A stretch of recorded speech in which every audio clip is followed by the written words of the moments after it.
Hola, ¿qué tal? Cuando ya hemos hallado la solución a la ecuación de Einstein en un universo esféricamente simétrico en su parte espacial, tenemos herramientas para analizar cosas que, de hecho, Einstein inmediatamente comprendió que eran predicciones de su teoría. Einstein propone sus ecuaciones públicamente y a los meses Schwarzschild encuentra la métrica y entonces ya tiene, por ejemplo, una forma muy robusta de calcular, por ejemplo, la desviación de la luz alrededor de un planeta.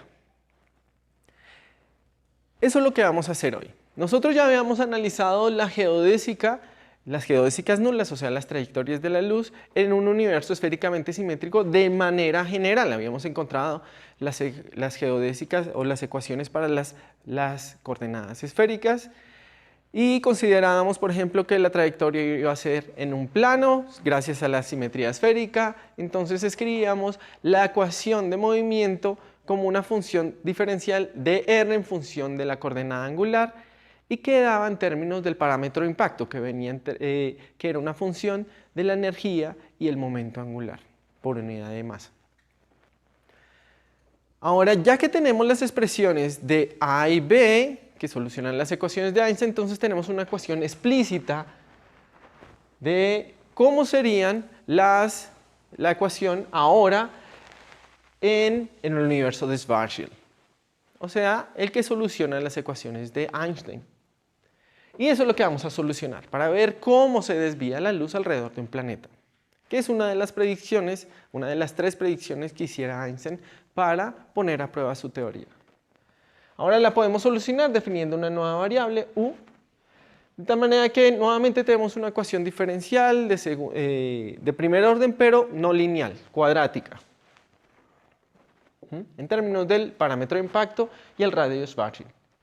Ahora, si yo derivo, encuentro una ecuación diferencial de segundo orden. Aquí cambié el color, qué pena, pero es el mismo u. Ahora, pensemos que estoy en un planeta o una estrella. Recordemos que el radio de Schwarzschild es una cantidad pequeña. Por ejemplo, para el Sol es de 3 kilómetros, para la Tierra es de 1 centímetro alrededor de ese tamaño. De tal manera que si yo estoy afuera de la estrella o afuera del planeta, el radio de Schwarzschild es despreciable. O sea, voy a considerar esa situación, trayectorias afuera del planeta, que es donde yo puedo confiar en la métrica de Schwarzschild, de tal manera que este término va a ser como una perturbación y yo puedo pensar en la solución de modo perturbativo. Entonces tengo la solución inicial y la que lo va a perturbar. Y esta, que va a satisfacer esta ecuación, simplemente es una solución armónica. Aquí yo la he arreglado de tal manera que cumpla con las unidades. De hecho, aquí va a aparecer el parámetro de impacto y de tal manera que cuando r sea infinito, o sea, cuando llega de a dónde viene y hacia dónde va, el ángulo sea 0 y pi. El ángulo de entrada y el ángulo de salida. Ahora utilizo el método usual perturbativo, que es volver a introducir esta solución, ya conociendo la principal. Y encuentro esta ecuación donde entonces estoy despreciando ahora términos que van como el radio de Schwarzschild veces la otra parte que yo considero que es pequeña. De hecho, tiene que ser del orden del radio de Schwarzschild. Y tengo entonces esta ecuación para la otra parte, que puedo solucionar. Entonces ya tengo la segunda solución y entonces tengo la solución completa para la trayectoria de la luz alrededor de un planeta. Entonces aquí lo que tengo es la trayectoria de r en función de θ y podría dibujarla dados el parámetro de radio de Schwarzschild y el parámetro de impacto, que es con la distancia al eje del planeta, la distancia original, ¿sí? Entonces este análisis pues Einstein lo hace y se pregunta, yo lo puedo observar, ¿dónde va a ser más evidente? Obviamente si la luz pasa muy cercana al objeto. Entonces nos preguntamos cómo sería en el caso en que el parámetro de impacto exactamente coincida con el radio del planeta o de la estrella.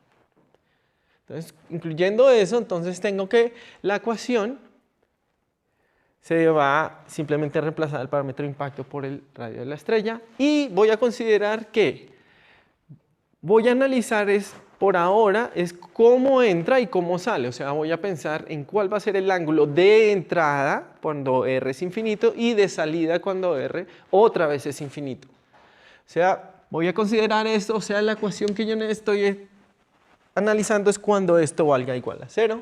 Y aquí ya he reemplazado el parámetro de impacto a el radio de la estrella. Y aquí los ángulos de entrada y salida, que lo llamo phi infinito. O sea, tengo una ecuación para el seno del ángulo que aquí simplemente la he solucionado porque es una cuadrática. Ahora, si se dan cuenta, aquí tengo, cuando cojo el más, ese seno me va a quedar mayor a 1 y entonces tendría que considerar soluciones imaginarias o complejas. Así que la única solución real que tendría sentido físico sería la que tiene signo negativo. Y cuando incluyo eso, entonces tengo esta solución y nuevamente recuerdo que para encontrar esto yo he considerado que el radio Schwarzschild es pequeño, de tal manera que entonces el término que aquí este término de aquí va a ser mucho mayor a 2 y tengo otra vez por obligación, no es por necesidad, porque ya he hecho esa consideración, he considerado solamente los términos principales, aquí también tengo que considerarlos, ¿sí? Para ser consistente con todo el análisis anterior. Entonces, nuevamente, hago una expansión pensando que este es mucho más grande que este y dejo la primera variación, donde entonces encuentro que esta simplemente se reduce a esta ecuación. Entonces tengo un valor para el seno del ángulo de entrada y de salida. Y entonces encontramos que efectivamente hay dos posibilidades, ¿cierto? Dos posibles valores de ángulo. Entonces, este que voy a llamarlo el ángulo de entrada y este que llamo el ángulo de salida. Simplemente son los dos ángulos que van a satisfacer esta expresión de acá. Y con esto, entonces, puedo definir lo que llamamos el ángulo de dispersión. O sea, qué tanto la luz que venía se va a desviar de su trayectoria inicial, que es este delta phi que estoy llamando aquí, que viene con la diferencia de los ángulos, pero además le resto el pi, como debe ser claro de la figura. Entonces estoy encontrando una expresión que es estándar, la más conocida, que es 2 veces el radio de Schwarzschild sobre el radio de la estrella. Ahora, obviamente, cada vez que yo me voy alejando de la estrella, pues este efecto va a ser menor y se puede pensar linealmente, pensando esa desviación ligeramente pequeña alrededor del radio de la estrella, entonces voy a tener que este ángulo va a disminuir linealmente cuando yo me voy alejando del planeta. Hay algo interesante y es algo que ustedes estudiaron en los ejercicios y es que yo puedo pensar con la teoría de gravitación de Newton también una desviación de la luz, pensando que la luz simplemente le asocio un corpúsculo con una masa cualquiera y encuentro una desviación también. Ahora, la teoría de Einstein predice que esa desviación tiene que ser 2 veces la desviación de Newton. Y hay una anécdota histórica y es que cuando Einstein está desarrollando su teoría, hace una primera estimación de esa desviación y obtiene un valor que resulta ser precisamente la desviación de Newton, aunque al parecer él no tenía presente que ese cálculo alguna vez alguien ya lo había hecho, pensando en los corpúsculos y obteniendo el valor de Newton. Entonces en ese momento es una primera estimación que él después corrige y obtiene en el año de 1916, al final del 1915.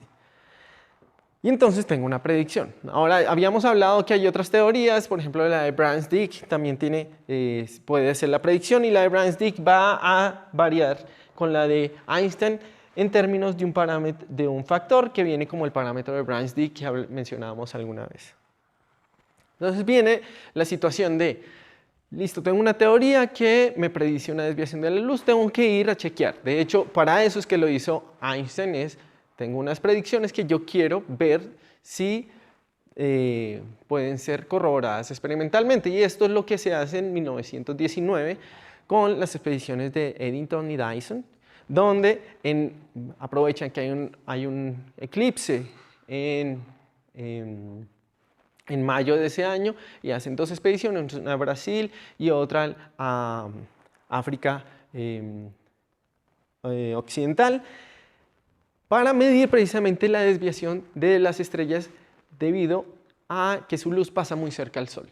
Entonces, la predicción de Einstein es de 1.75 arcosegundos. Es una medida increíblemente pequeña, pero que ellos lograron medir, tomando placas fotográficas y viendo que tanto la imagen de la estrella no coincidía con el caso cuando el Sol no está ahí. ¿Qué se obtiene? Se obtiene que Dyson y Eddington, ellos obtienen este valor, lo reportan y en ese momento prácticamente Einstein se vuelve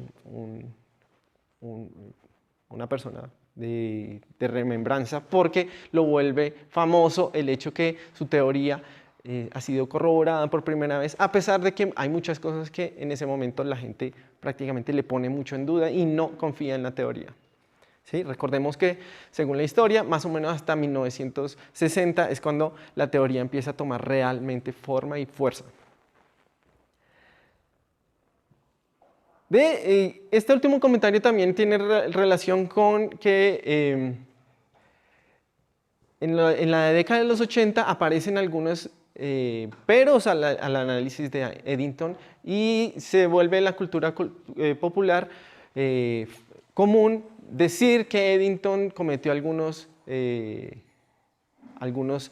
errores de sesgo en su análisis para favorecer a Einstein. En el año 2019, conmemorando los 100 años de este experimento, se vuelve a hacer el análisis para corroborar que el análisis de Eddington y compañía estuvo correcto, su análisis estadístico, para identificar efectivamente un valor predicho por Einstein y que no es consistente con el de Newton. De tal manera que, digamos que en el momento para nosotros es claro que existe un valor teórico que se puede corroborar experimentalmente. De hecho, unos años después, con otros eclipses, se corrobora experimentalmente el valor de Eddington